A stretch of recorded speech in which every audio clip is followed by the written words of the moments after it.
So the idea of the IBM PC clones, tech companies selling computers, IBM PC clones nga, clones of IBM PCs, gawa yan para yung ibang groups for them to have own their own tech companies, sell computer products, their own computers,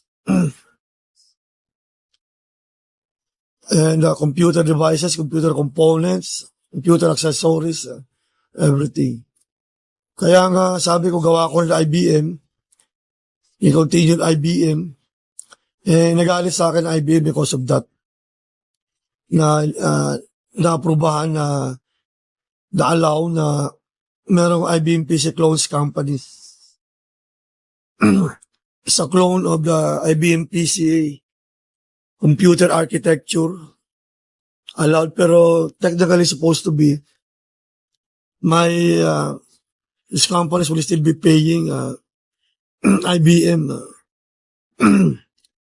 or the IBM PC computer architecture technology nga. So medyo nagalit sa akin dyan ng IBM dahil dyan sa tech companies naman yan yung HP, Hewlett Packard na gawa ko nga nung magawaan ng mga tech companies supposed to be sa akin nga yan. Sa akin yan, HP Hewlett Packard. Majority ownership shares of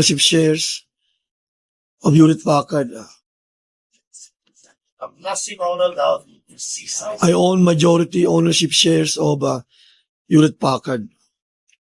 And then, hindi lang yan. Medyo nagalit sa akin ng IBM, pero pati na rin sa OS to operating system. Yung Microsoft na nga sikat ang popularized from MS-DOS, Windows 3.1 and Windows 95.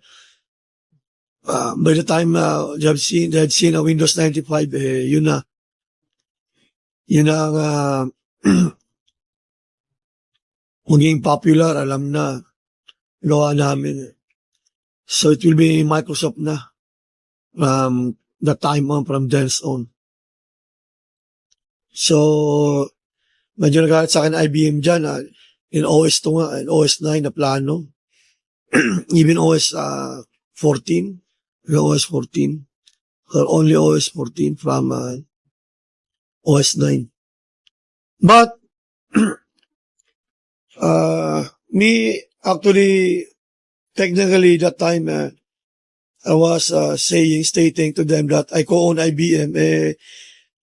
They still accepted my help in me designing, planning for their future timetable products and technologies. Concurrently or along with the timetable of the top tech companies like Microsoft, operating systems and Intel microprocessors and AMD microprocessors. And always, there's always Apple products and technologies. And then smartphones, products and technologies, development, introduction for the smartphones and tablets industry. The microprocessors used in smartphones and tablets like MediaTek and Snapdragon, which were also developed and co-designed or developed by me. The MediaTek and Snapdragon microprocessors for smartphones and tablets and small devices. And medyo nagalit yung IBM sa akin dyan. I was also helping them in their future products and technologies timetable or portfolio in the future timetable. That includes the quantum computing technology. ng IBM. IBM's quantum roadmap, actually that matrix, gawa ko yan. 1970s, gawa namin yan. Even while I was doing or making a Star Trek TV series. So imagine there were many people, Star Trek people, Star Wars people, who had gained the knowledge of how quantum chips or quantum processors are built or designed. So they contributed on their own, improving, upgrading the known quantum chips or quantum processors that time being planned, designed for IBM. So that IBM quantum roadmap matrix future timetable quantum computing technologies for IBM, quantum microprocessors nga ng IBM, gawa ko yan. Created ko yan, gawa namin yan for IBM. Why? Because I own IBM.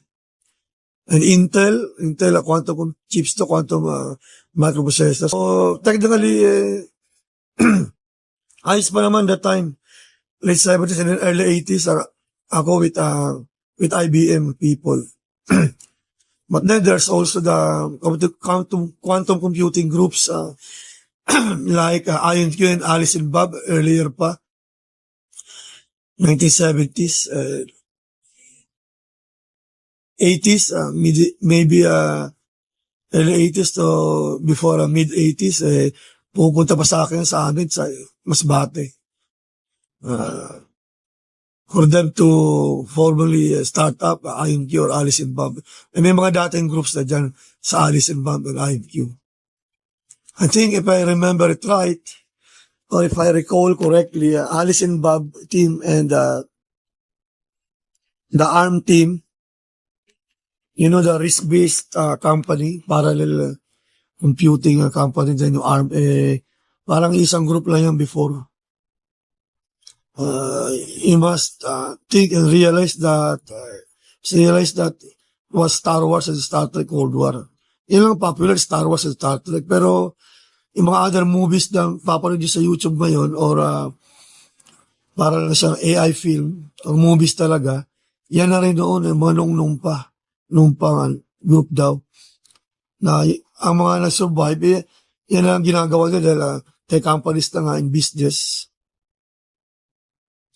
Officially announced na ma-end ang Cold War within the decade, siguro in the next few years. So let's say by 1980, next few years from 1980. Kaya sila, everybody was starting to start up their own tech company. Yan yung ARM and Alice and Bob na who survived during the Cold War. They had their own spaceships too, fighting flying ships, spaceships. Kaya 1980s napupunta sa amin yung mga yan sa Masbate. What if you can recognize, hindi na ako nakatira sa magandang bahay ko, big house in Las dyan sa within Masbate City proper. Ano ba kasi yung style nila, nakita ka lang sa isang hindi magandang bahay, parang i-assert na dyan ka lang nakatira, hindi ka mayaman. Yung bahay namin sa South Compound, dyan ko lang pinatira yung mga dyan kami pupunta before, ang mga lola ko dyan. Mga lola ko saka mga lola ko sa Tamayan, Ramiso, dyan sila binit-nit After mga swimming yan sa Masbate. Yan tumutuloy kung nagsiswimming sila sa Masbate, beach resorts na. O mga dagat dyan. Mga beaches sa Masbate. So yung mga tech companies na yan, may selling IBM PC clones companies selling computer products. Nagawa yan because of me. With my permission. So yun nga, medyo nagalit sa akin yung IBM for the IBM PC clones being allowed in the industry, as well as Microsoft OS, MS-DOS, and Microsoft OS operating systems. Then meron sila OS 2, OS 9, OS 14 in the timeline and the future timetable. But they also accepted my help because I told them that I still co-own IBM. I still plan for them their what will be their products line, services naman ng IBM. And they will still get some royalties from the IBM PC computer architecture. And yun nga sabi ko, I created, designed, planned and designed their IBM Quantum Roadmap with some technical people in the 1970s. Star Wars, Star Trek, Cold War. While that time, I was making Star Wars movies, and most especially was into, I can really remember, I was making Star Trek Hollywood TV series, Star Trek Discovery, and Star Trek Strange New Worlds. And hindi lang yan ang products na ko sa IBM. IBM that time had the effort to gather all data compression technologies. Kaya ngayon ang issue na IBM has become a patent shark in data compression, patenting arithmetic coding and LZ77 and many other types of arithmetic coding algorithms and other compression algorithms. They were, I remember they were asserting the fact that they were on top of the projects of what became broadly and softly and Z standard and maybe C standard, also Microsoft Compression Technologies and GSIT, InfoSIT and others. Because due to me, it was due to me that IBM was asserting that I was IBM. Pero alam naman lahat na gawa ko yan mga tech giants na tech companies. I was leading them all into what would be the computing industries and tech industries future timetable. Products and technologies introduced from 1980 to the future, concurrently with these others releases of products. So yan, naalala ko, IBM was claiming compression technologies to other than LZ77 and arithmetic coding.